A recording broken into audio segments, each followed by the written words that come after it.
Assalamualaikum warahmatullahi wabarakatuh. Perkenalkan, nama saya Enda Rosalia. Di sini saya akan menjelaskan penelitian saya yang berjudul Pengaruh Luas Lahan, Tingkat Pendidikan dan Modal Terhadap Kemiskinan Masyarakat Desa Mukaseberang, Kecamatan Sulak Mukai. Langsung saja pada pembahasannya. Pendahuluan. 1. Latar belakang penelitian. Setiap bangsa berupaya untuk menjadi bangsa maju dan sejahtera. Upaya ini harus didukung oleh pembangunan, di mana pada masa pasca Perang Dunia Kedua, pemikiran pada setiap negara selalu berupaya agar menjadi pertumbuhan ekonomi yang tinggi dalam setiap kebijakan pembangunannya, guna mengejar ketinggalannya dalam negara-negara lain. Pembangunan sendiri merupakan suatu proses perubahan menuju ke arah yang lebih baik dan terus-menerus dilakukan untuk mencapai tujuan, yakni mewujudkan masyarakat Indonesia yang berkeadilan, berdaya saing, maju, yang pada akhirnya adalah kesejahteraan masyarakat sendiri. Masalah kemiskinan dihadapi semua negara di dunia, terutama di negara berkembang seperti Indonesia. Banyak dampak negatif yang disebabkan oleh kemiskinan. Selain timbulnya banyak masalah-masalah sosial, kemiskinan juga dapat mempengaruhi pembangunan ekonomi suatu negara. Kemiskinan yang tinggi akan menyebabkan biaya yang harus dikeluarkan untuk melakukan pembangunan ekonomi untuk menjadi lebih besar, yang secara tidak langsung akan menghambat pembangunan ekonomi di berbagai sektor, sehingga pertumbuhan harus beriringan dan terencana, mengupayakan terciptanya pemerataan kesempatan dan pembagian hasil-hasil pembangunan. Dengan demikian, mereka yang tergolong miskin akan maju dan sejahtera. Menurut Cahyono 2006 halaman 386, sebuah rumah tangga diidentifikasikan sebagai miskin kronis jika pendapatan berada di bawah garis kemiskinan. Beberapa faktor yang mempengaruhi pendapatan adalah faktor umur, tingkat pendidikan, kepemilikan akan lahan, jam kerja, jumlah tanggungan, dan modal. Pendidikan merupakan salah satu faktor yang dapat meningkatkan kesejahteraan masyarakat. Karena dengan meningkatnya pendidikan, maka seseorang akan dapat memperoleh pekerjaan dengan imbalan yang relatif tinggi, lapangan pekerjaan, dan biasanya berkaitan pendidikan dan akhirnya berpengaruh terhadap pendapatan. Untuk meningkatkan kemampuan sumber daya manusia, sebaiknya berpendidikan tinggi dan berkualitas. Pembangunan sumber daya manusia dalam suatu negara akan menentukan karakter dari pembangunan ekonomi dan sosial, karena yang dapat mengkumulasikan modal adalah manusia yang perilaku aktif, mengeksploitasi berbagai sumber daya, serta menjelaskan berbagai kegiatan ekonomi, sosial, dan politik yang sangat penting bagi pertumbuhan sosial. Sehubungan dengan hal tersebut di atas, pembangunan daerah Provinsi Jambi merupakan bagian integral dari pendekatan dan terobosan pembangunan nasional yang selalu dan terus-menerus melaksanakan program-program untuk pengentasan masalah kemiskinan melalui berbagai pendekatan dan terobosan sesuai dengan strategi dan program-program pembangunan nasional. Kabupaten Kerinci merupakan salah satu daerah yang ada di Provinsi Jambi yang tidak terlepas dari masalah kemiskinan yang dihadapi oleh masyarakat perdesaan. Kemiskinan tersebut disebabkan oleh pendapatan dan produksi yang rendah, pendidikan yang rendah, tanggungan keluarga yang tinggi, pertumbuhan penduduk tinggi, dan rendahnya tabungan. Begitu juga halnya dengan desa Mukaseberang yang terletak di Kecamatan Sulak Mukai yang tidak terlepas dari masalah kemiskinan. Hal ini diperburuk oleh adanya perbedaan pendapatan yang diterima oleh berbagai kelompok masyarakat, seperti petani, pedagang, dan PNS. Jumlah penduduk desa Mukaseberang berdasarkan jenis pekerjaan. Pegawai negeri sipil 20 jiwa, petani 260 jiwa, pedagang 25 jiwa, peternak 15 jiwa, pelajar dan mahasiswa 228 jiwa. Jumlah 548 jiwa. Sumber kantor kepala desa Mukaseberang tahun 2020. Rumusan masalah. 1. Apakah terdapat pengaruh luas lahan, tingkat pendidikan, dan modal terhadap pendapatan keluarga miskin masyarakat desa Mukaseberang, Kecamatan Sulak Mukai, baik secara parsial maupun secara simultan? 2. Berapakah besarkah pengaruh luas lahan, tingkat pendidikan, dan modal terhadap pendapatan keluarga miskin masyarakat di Desa Muka Seberang, Kecamatan Sulak Mukai secara simultan? Tujuan penelitian. Berdasarkan rumusan masalah yang dibahas, maka yang menjadi tujuan penelitian ini adalah: 1. Untuk mengetahui ada tidaknya pengaruh luas lahan, tingkat pendidikan, dan modal terhadap pendapatan keluarga miskin Desa Muka Seberang, Kecamatan Sulak Mukai, baik secara parsial. 2. Untuk mengetahui berapa besarkah pengaruh luas lahan, tingkat pendidikan, dan modal terhadap pendapatan keluarga miskin masyarakat Desa Muka Seberang, Kecamatan Sulak Mukai, baik secara simultan. Manfaat penelitian. 1. Manfaat akademis. A. Bermanfaat bagi akademik yang ingin mengkaji penelitian-penelitian berikutnya, terutama yang berkaitan dengan pendapatan penduduk miskin. B. Hasil penelitian ini digunakan untuk menambah referensi di bidang karya ilmiah yang dapat digunakan untuk menambah ilmu pengetahuan.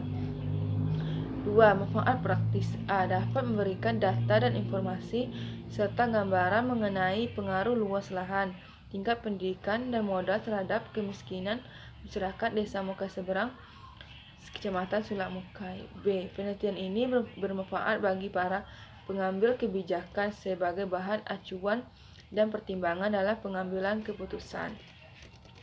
Ruang lingkup penelitian.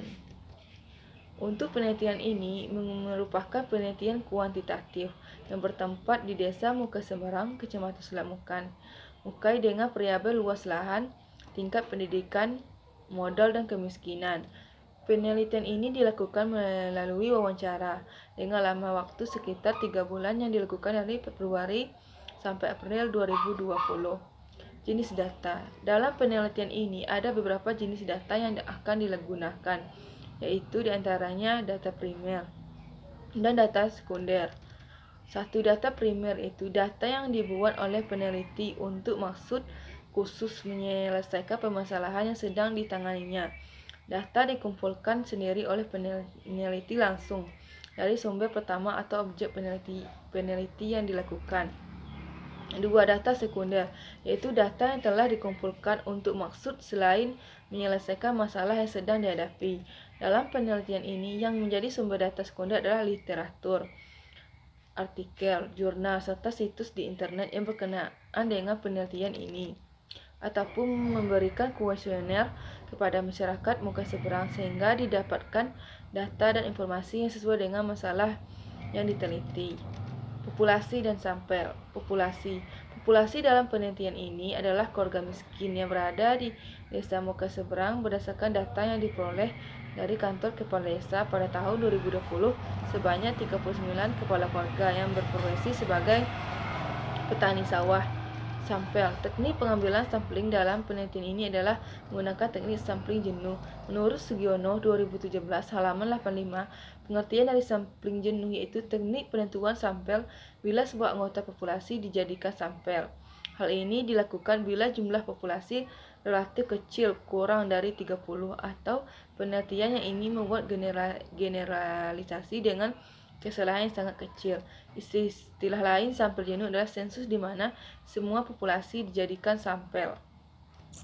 Berdasarkan penjelasan di atas, maka yang akan dijadikan sampel dalam penelitian ini adalah seluruh dari populasi yang diambil, yaitu seluruh masyarakat miskin yang ada dalam Desa Muka Seberang sebanyak 39 kepala keluarga. Teknik pengumpulan data. Teknik pengumpulan data dalam penelitian ini dilakukan melalui penelitian kepustakaan. Menurut Sugiono 2012 halaman 38, penelitian kepustakaan yaitu penelitian yang dilakukan dengan mempelajari buku-buku literatur, hasil-hasil penelitian, dan website BPS. Pengumpulan data yang juga dilakukan dengan kuesioner. Kuesioner atau angket merupakan serangkaian pertanyaan tertulis ditunjukkan kepada responden mengenai masalah-masalah tertentu yang bertujuan untuk mendapatkan tanggapan dari peserta didik tersebut. Definisi operasional variabel. 1. Kemiskinan. Kemiskinan yang dimaksud dalam penelitian ini adalah orang-orang yang menerima bantuan sosial miskin atau rastra yang berada di Desa Muka Seberang, Kecamatan Sulak Mukai. 2. Luas lahan. Lahan yang dimaksud dalam penelitian ini adalah luas lahan yang digunakan masyarakat Desa Muka Seberang untuk melakukan usaha tani di atas sebidang tanah yang diukur dalam satuan hektar. 3. Tingkat pendidikan. Pendidikan yang dimaksud dalam penelitian ini adalah jenjang pendidikan yang dimiliki masyarakat Desa Muka Seberang melalui pendidikan formal yang telah dipakai oleh pemerintah serta disahkan oleh Departemen Pendidikan. 4. Modal. Modal yang dimaksud dalam penelitian ini adalah berupa uang yang dimiliki masyarakat Desa Muka Seberang untuk melaksanakan suatu pekerjaan. Metode dan alat analisis. Metode analisis. 1. Distribusi frekuensi atau interval. Distribusi frekuensi merupakan data yang telah diperoleh dari suatu penelitian yang masih berupa data acak yang dapat dibuat menjadi data yang berkelompok, yaitu data yang telah disusun ke dalam kelas-kelas tertentu. Dengan demikian dibutuhkan cara membuat distribusi data melalui pembuatan daftar distribusi frekuensi. Langkah-langkah yang harus digunakan dalam membuat tabel distribusi frekuensi menggunakan 3 variabel, yaitu luas lahan, pendidikan, dan modal. Untuk variabel modal, sebelum membahas lebih mendalam, ada beberapa satuan di bidang pertanian yang lazim berlaku bagi masyarakat Desa Muka Seberang yang tidak berlaku secara nasional, maka satuan-satuan tersebut harus dikonversikan terlebih dahulu sebelum menganalisis lebih lanjut. Adapun satuan-satuan yang dimaksud adalah sebagai berikut. 1. Piring upahan sama dengan 18 kali 18 meter, 324 meter persegi, 0,0324 hektar. B. Untuk variabel pendidikan, 1. Menentukan jumlah kelas, 2. Menentukan range, 3. Menentukan panjang kelas, 4. Menentukan kelas. C. Untuk variabel modal, untuk menghitung banyaknya modal yang digunakan dalam usaha responden, digunakan rumus TC sama dengan TFC ditambah TPC, di mana TC biaya total usaha tani dalam satu periode musim tanam, TFC besarnya biaya yang berupa biaya variabel, TPC besarnya biaya yang berupa biaya tetap. 2. Metode analisis. Adapun metode yang digunakan dalam penelitian ini adalah metode deskriptif kualitatif. Yang dimaksud metode deskriptif kualitatif merupakan alat untuk meneliti dengan melakukan perhitungan yang berkaitan dengan melalui parameter yang jelas dan terukur yang telah dilakukan oleh responden. Alat analisis data. 1. Alat analisis regresi berganda. Analisis ini digunakan untuk menganalisis pengaruh faktor-faktor penyebab kemiskinan masyarakat Desa Muka Seberang, Kecamatan Sulak Mukai, maka digunakan rumus regresi linier berganda, yaitu Y sama dengan A ditambah B1 X1 ditambah B2 X2 ditambah B3 X3, di mana Y sama dengan kemiskinan, A nilai konstanta, B1 B2 koefisien regresi, X1 luas lahan, X2 tingkat pendidikan, X3 modal. Karena satuan tidak sama masing-masing variabel, maka terlebih dahulu data yang diolah dilogkan sehingga rumus menjadi log Y sama dengan A ditambah B1 log X1 ditambah B2 log X2 ditambah B3 log X3. 2. Koefisien determinasi.